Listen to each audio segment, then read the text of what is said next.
At Kid Stuff Childcare Center in Baltimore, the cost of food, rent, power, and supplies is soaring. Everything is up. And Angela Kadani has raised wages roughly 40%, but is still struggling to hire staff, with one classroom closed and her wait list growing. We're probably up between 30 to 35% for operating costs. That cost, too, is going to have to be passed along to our parents.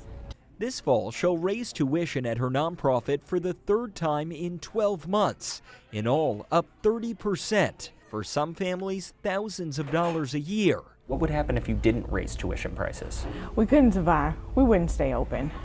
Programs nationwide are raising rates for the same reasons. It's happening everywhere. To keep the doors open, this is what has to happen. And it's going to continue to get worse. Inflation is just part of it. At least 15,000 programs have closed, with 11% fewer childcare workers than pre-pandemic, leaving an industry with a median wage just over $13 an hour. Now many parents face longer wait lists and tuition hikes. Revenue's going down even though there's demand for it. Because we just don't have enough teachers to be able to get the amount of children that we used to have indoor buildings.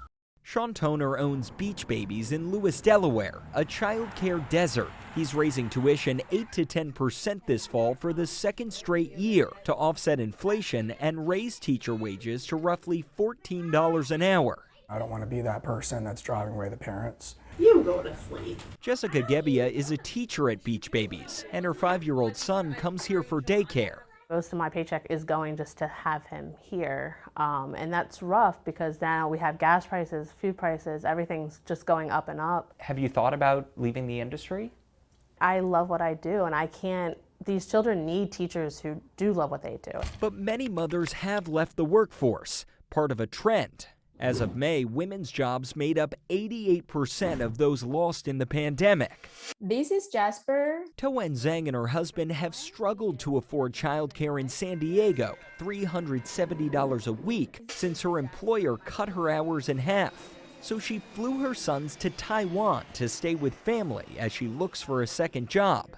If I just quit my job and stay at home and watch my kids, maybe the whole thing will be easier for my family. I hate to say this, but this is true. And the reason why we're still struggling, try to pay for this day childcare, that's because I don't want to give up my career. Millions of parents are making tough choices. For Jessica and her husband, a decision not to expand their family. We think we're just gonna stick with the two. How much of that is childcare? The childcare plays a big part in that. I can't imagine having the two of them in daycare. There's just no way. I wouldn't be able to do this job.